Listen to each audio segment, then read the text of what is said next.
Nation, how we doing? How we doing tonight? So, we got the Knicks versus Sacramento game tonight. That's going to be an interesting game. Saw a bunch of headlines, worst defense versus best defense, hence the reason I've named the stream that. But, something I do want to dive into, a little bit before the stream starts is the Knicks have the best defense in the NBA right now. And I think that's definitely something interesting. You'd think maybe teams like the Lakers, they got it. But no, it's the Knicks. But yeah, I'm sorry. I probably should have been more prepared. But yeah, I saw a post where we're pretty much number one in all defensive categories, which, it's a big deal. And the Kings are the worst defensive team in the league, so it's going to be definitely an interesting matchup. We're going to have to just compete with our offense at the same time as our defense, but, the Kings are a decent team.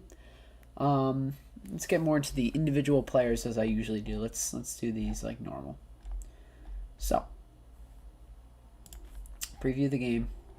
De'Aaron Fox is a guy we're going to have to watch out for big time. I was worried about Steph Curry particularly last night, and I did watch the whole game, and I'll tell you one thing. I was pretty impressed, okay? I was not convinced that we were in that game versus the Warriors, and I still stand by my prediction because I think it was fair. But let's be honest here. The Warriors are a good team. They have Steph Curry, and for the most part, we locked him up first 8 minutes of the game yesterday. He went scoreless, which is a big deal because he put up some shots. But obviously, again, he started getting heated up. He missed a few free throws. I think he missed 1 or 2 free throws in that game, which was kind of surprising because, it's Steph Curry. You don't really see him miss free throws much. Just didn't feel like him. But the 5-10 Kings going into this game, although they are 5-10, I do believe they've had kind of a tough schedule like us, but we've obviously persevered through that tough schedule. But the Kings, they still got De'Aaron Fox, Buddy Hield, Harrison Barnes probably still starts. Marvin Bagley is nowhere close to a bust yet, but he's getting there if he doesn't step up his game. And then Richaun Holmes. So that's starting five versus our starting five of probably going to be Elfrid Payton again tonight. And if you look at the injury report, it does say that Austin Rivers is still day-to-day and Frank is out. Frank hasn't been getting a lot of minutes, and Austin Rivers is a big contributor off our bench, so it's going to be a really tough time without those two.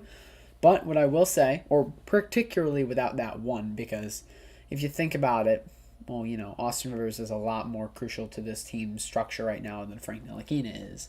But without Austin Rivers, I feel like it hurt a little bit yesterday. But Alec Burks, he brought his presence back. And Alec Burks is the real deal. So I'm happy to have him back. And that's going to help us big time tonight because we're going to have someone guarding Harrison Barnes. And it's going to be RJ, but then when RJ's not in the game, you're going to have Reggie on him. You're going to have, who are you going to have on? So, I'm sorry, the camera is slipping quite a bit here. It's not really my fault. There's not much I can do. It's not really a tripod. Anyway. Yeah. Let's get more into the individual player matchups tonight. So, Sacramento Kings roster. So, obviously, Buddy Hield. He's someone we got to watch out for. He's a three-point sniper. And he's definitely someone who I've actually talked about in trade scenarios in the offseason. I thought that he was going to request a trade from Sacramento, which honestly I'm not even sure, but I feel like he did. And they're just trying to work things out with him. But at the same time, he's been a lethal three-point shooter this year. We're going to have to play tight defense on him like we did with Curry last night. And excellent job, by the way, Mitchell Robinson on the pick and rolls. He proved me totally wrong. I didn't know if he'd be able to stay with Curry on those pick and rolls. But he did a great job at stunning him and not letting him get those open looks. But, when Curry wasn't putting down open looks, he was driving to the basket. He was kicking to the teammates. He's always effective, which is kind of what I worry with Buddy Hield about, although he's not nearly as lethal as Steph Curry. Obviously, De'Aaron Fox, that's a given. He's one of the most athletic, one of the fastest point guards in the NBA. It's going to be really tough to stop him. But I believe Elfrid Payton, he's a serviceable defender. He proved me wrong last night. I'm hoping he prove me wrong this night. And then also, just a side note, he's not going to really be someone that we have to worry about as much. But Tyrese Halliburton, someone out in the draft, I know a lot of people are high on. I honestly was not super high on him. I won't jump on the bandwagon just because he's doing well. I wasn't high of his jump shot. I didn't think it would translate into the NBA. But look, I was wrong. He's been shooting well. I'm not sure what his splits are exactly, but I've seen a few of his highlights, and highlights aren't lowlights, but typically, you see that jumper go in. It looks kind of nice too. Well, that is when it goes in. It doesn't look too nice, but he's going to be he's going to be a threat tonight. He's always, in my opinion, going to be a triple-double threat throughout his entire career. But will he make that next step behind De'Aaron Fox and Buddy Hield? I don't know. Sacramento's not a great place for him, but it's the steal of the draft right now. Marvin Bagley, he's a guy who I'm not really worried about.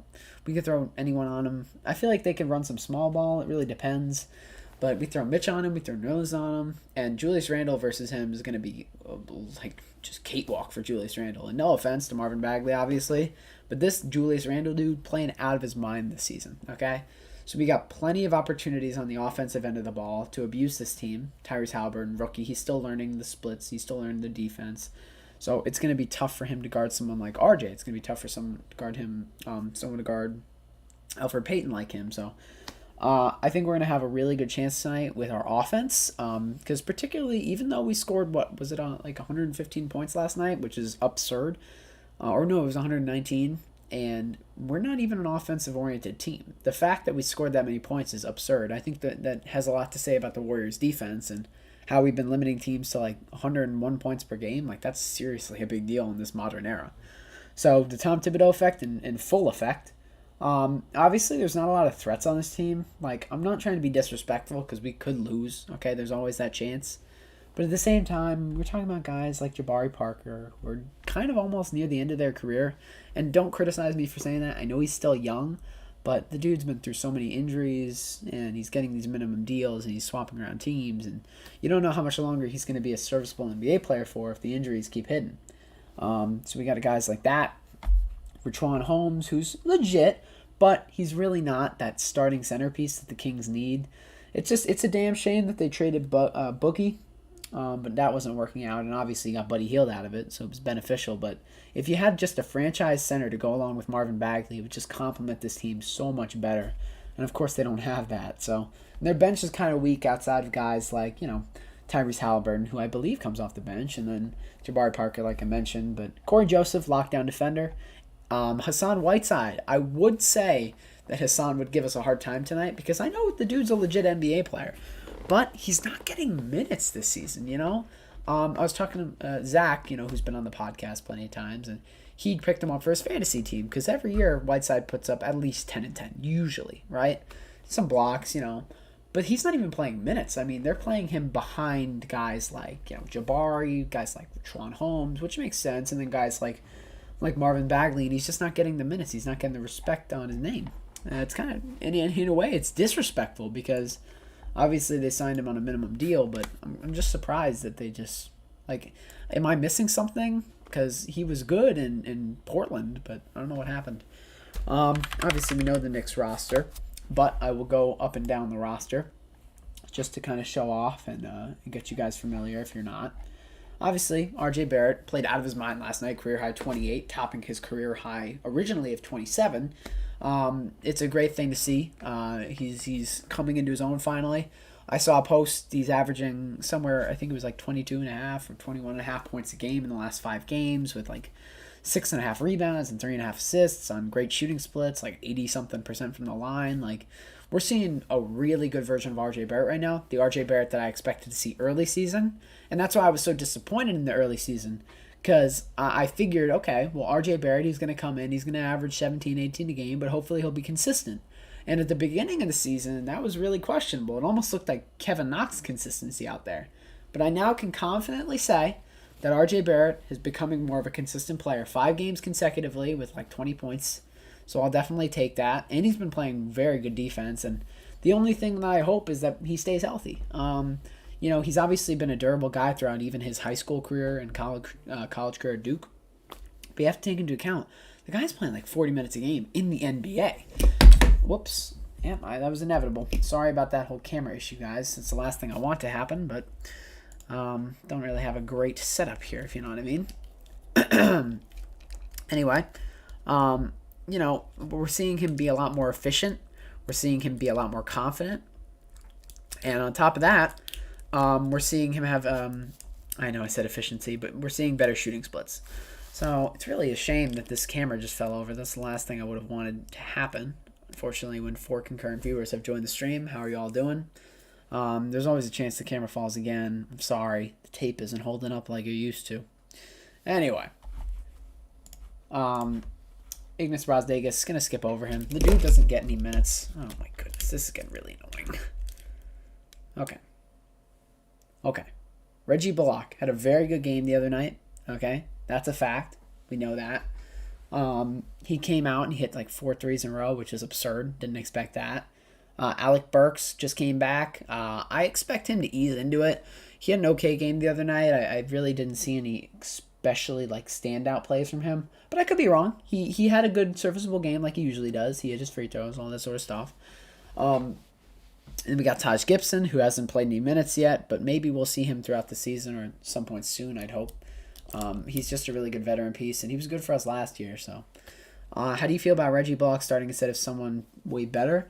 Honestly, I would say that Reggie Block, there's really not a lot of players that are way better than him on this roster right now. And I kind of get it, because at the same time that, I'm not a huge fan of Reggie Block. I don't hate the guy, don't get me wrong at all. But I'm not a huge fan of him. Kevin Knox starting, he could be really consistent or he could be inconsistent. It could go really one of two ways. So I understand Tibbs, why he's starting him. But the reasons I'm not understanding are if you got someone like Quickly on the roster who's been consistent. He didn't have a great game versus the Warriors, but you can't have a great game every game, especially when he only gets 11 minutes. Kevin Knox should either be starting or Austin Rivers, in my opinion. But it really doesn't change the team that much because we're still having them come off the bench and play the same amount of minutes as they would if they started. So it's just a fact of when they come in the game and how much they're actually playing. So, I'm really not opposed to having him start, and maybe we'll be trading him at the deadline. Who knows? I feel like we sign a lot of vets like Austin Rivers, who's on a very good deal, almost enticing for these NBA teams like championship contenders to maybe trade a first-round pick for, second-round pick. And just stacking up on those picks, that builds young talent. That's a big deal. But yeah, Alec Burks, he's back. That's a good thing.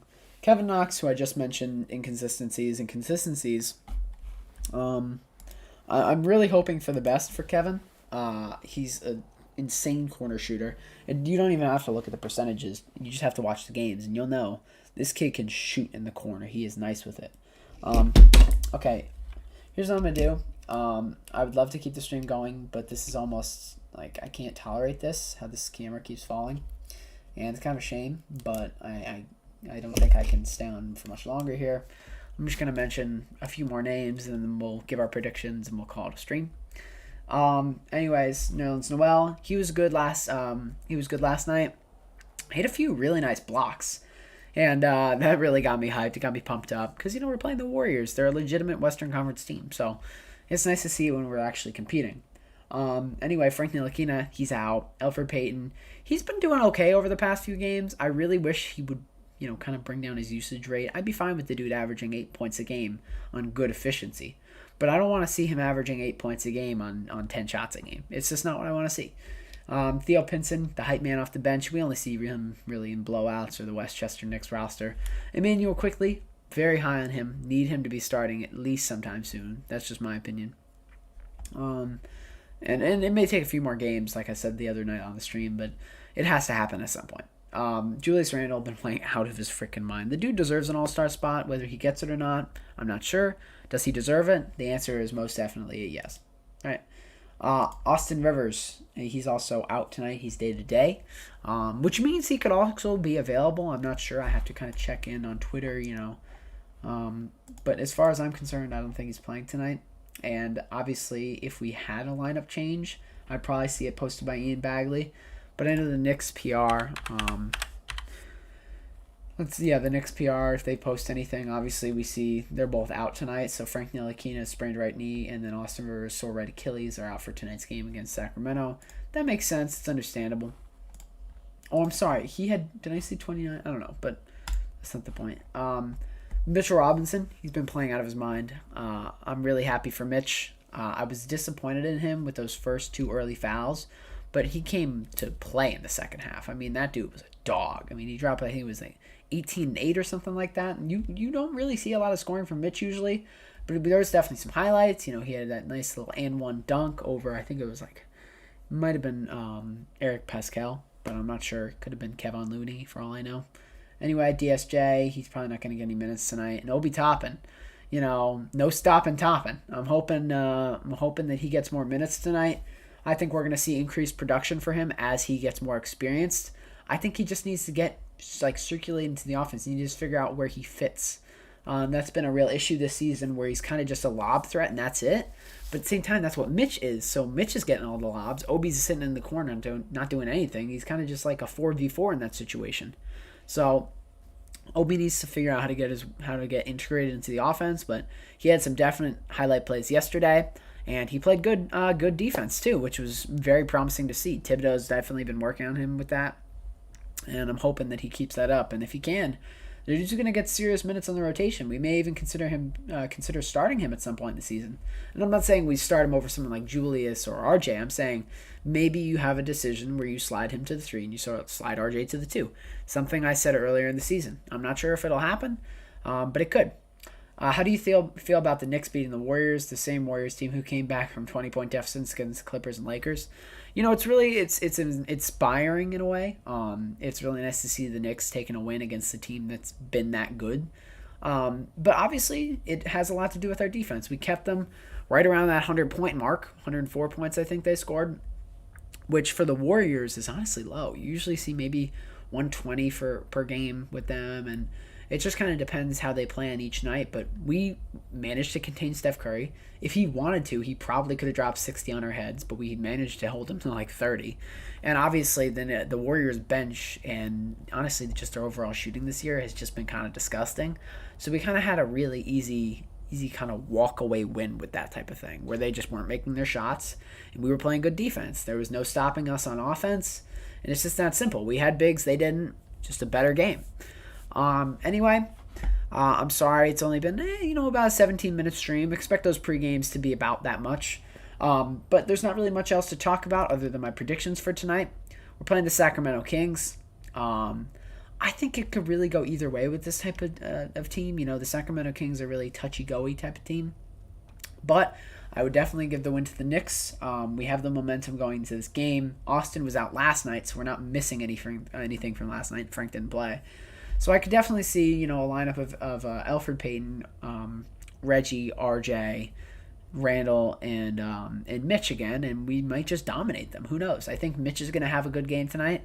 I think maybe RJ, he may slow down a little bit, but slowing down could be considered like 20 points considering how he's been playing lately. But, I think if I had to give stat predictions, I'd say Mitch has somewhere around 15 points and 10 rebounds, and that is if he stays out of foul trouble, which I think will be easy with a team like the Kings. And RJ Barrett, I'm assuming he'll drop anywhere between 15 and 22 points. That's my guess. And if he overexceeds that, good on him. That's what I want to see. But I'm just giving my realistic expectations of the game. I think we'll win by about 5 to 10 points. I think it'll be relatively close. Because, we usually like to do that in the fourth quarter. We just kind of blow leads and let them get close back. But I think we're still going to take the win. I hope y'all enjoyed tonight. I know I did. Thank you for coming and chat and interacting, Anthony. I appreciate that. And if you're watching this back, leave a like, leave a comment, subscribe for more content. We're usually live either pregame or postgame, depending on whether it's a West or East Coast game. But I hope y'all have a blessed